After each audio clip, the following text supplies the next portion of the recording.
वालेकुम। हाँ जी गाइस, आज फिर हमारा जो है एक और बार आमना सामना हो ही गया।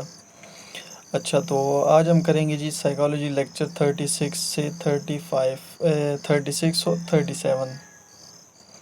ठीक है, सबसे पहले है जी 36 lecture, Skinner's theory of personality. ये जो बी एफ स्किनर थे, इन्होंने जो थ्योरी दी थी, ये बेस जो इसकी थी ये लर्निंग पर थी। ठीक है, इन्होंने सबसे पहले लर्निंग थी, और लर्निंग को कौन सी चीज़, लर्निंग की जो मतलब पीछे जो बैक पे बेसिक चीज़ थी वो क्या थी, वो रीइंफोर्समेंट थी। मतलब कि हम अभी जो चीज़ भी पढ़ेंगे वो हम अपनी तीन चीज़ें माइंड में रखनी है स्किनर्स के रिलेटेड। पहली चीज़ लर्निंग, दूसरी चीज़ मैंने क्या बताई है, रीइंफोर्समेंट, और तीसरी चीज़ क्या बताई है, स्टिमुलाई एंड रिस्पॉन्स। ठीक है, एस आर थ्योरी। अच्छा, उसके बाद कहता है जी कि रीइंफोर्समेंट क्या होती है जी, रीइंफोर्समेंट। अच्छा जी, पहले ये बता रहा है reinforcement is the key element in the Skinner's theory. ये रहा जी आपका, reinforcement is the key element in the Skinner's theory. उसके बाद बताता है जी रेडिकल बिहेवियरिज्म। रेडिकल बिहेवियरिज्म का ये मतलब होता है कि अभी देखिए कुछ जो थे पहले कुछ आप कह लें साइकोलॉजिस्ट थे, वो क्या करते थे जी, इंटरनल चीज़ों को लेते थे, इनेट चीज़ों को लेकर फिर जो है ना उससे बिहेवियर बनाते थे।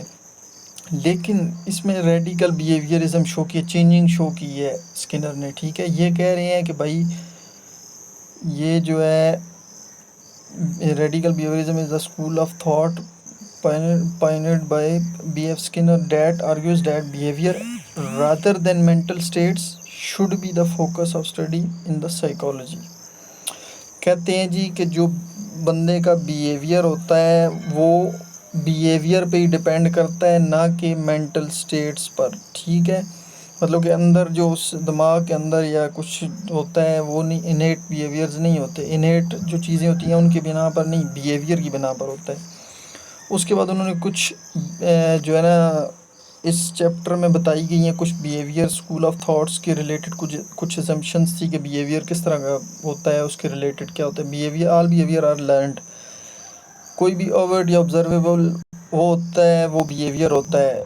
स्टिमुलस एंड रिस्पॉन्स का जब एसोसिएट किया जाए तो वो बिहेवियर बनता है। क्लासिकल कंडीशनिंग से जितनी भी लर्निंग होती है वो बिहेवियर होती है। ठीक है, अच्छा, उसके बाद आगे आ जाता है जी क्लासिकल कंडीशनिंग। हम पहुंच आए हैं जी यहाँ पे, क्लासिकल कंडीशनिंग।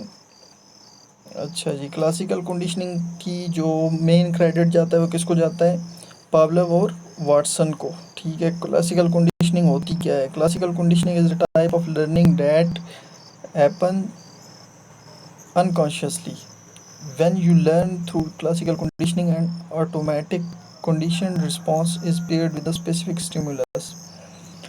ये आप थोड़ा सा माइंड में रखें, वो जो डॉग वाली मिसाल थी इसकी पावलोव की, कि भाई उसने वो कुत्तों वाला जो किया था, कुत्ता एक कमरे में था, उसके लिए खाना लेकर आते थे, वो सारा ये बता रहे हैं कि वही क्लासिकल कंडीशनिंग। वो लर्न कर गया था कि जब वो घंटी भी बजती थी तो वो समझ जाता था कि भाई अभी मुझे जो है ना खाना मिलेगा।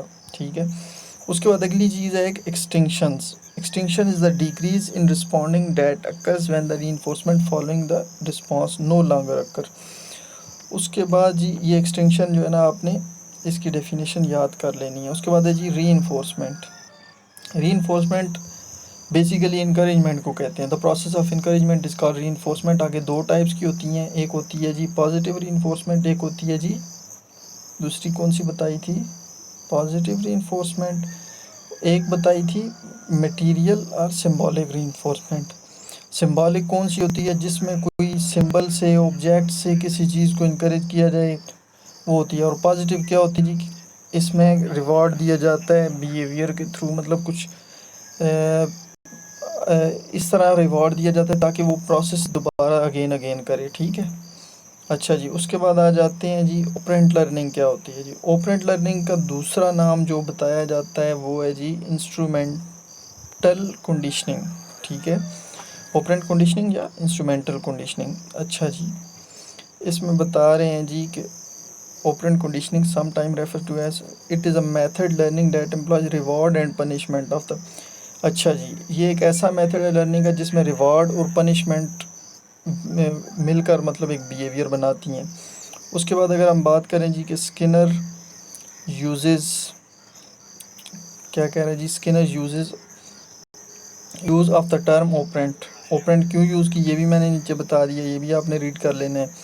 अच्छा जी, यहाँ हमारा चैप्टर होता है जी 36 एंड आगे स्टार्ट हो जाता है 37, वो भी सेम इसी की कंटिन्यूएशन है।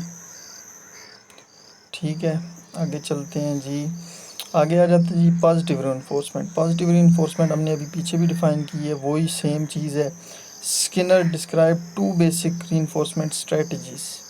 2 स्ट्रेटजीज वो जिस तरह पिछले चैप्टर में की हैं, एक्सटिंक्शन और पनिशमेंट रिवॉर्ड। ठीक है, अच्छा जी, उसके बाद आगे आ जाते हैं जी डिस्क्रिमिनेशन, किसी चीज़ में तज़ाद मुतनाज़ा करना। ठीक है, discriminate among stimuli, situation, events, ठीक है, और पर्सनस। अच्छा जी, method of treatment based on operant conditioning. अभी ऑपरेंट कंडीशनिंग है, उसकी बेस पर कुछ ट्रीटमेंट्स होती हैं, मतलब वो किस तरह होती हैं, क्या क्या होती हैं। शेपिंग होती है, शेपिंग मतलब कि किसी चीज़ को शेप देना, कुछ इस तरह का जिस तरह हम डिज़ायर्ड बिहेवियर बनाना चाहें ना, वैसे का वैसा ही बना लें। शेपिंग को दूसरा नाम सक्सेसिव अप्रोक्सीमेशन टेक्निक भी कहते हैं। अच्छा, उसके बाद systematic desensitization is a technique given by Joseph. ये एमसीक्यूज़ के हवाले से याद रख लेना है, ये वाला। ठीक हो गया।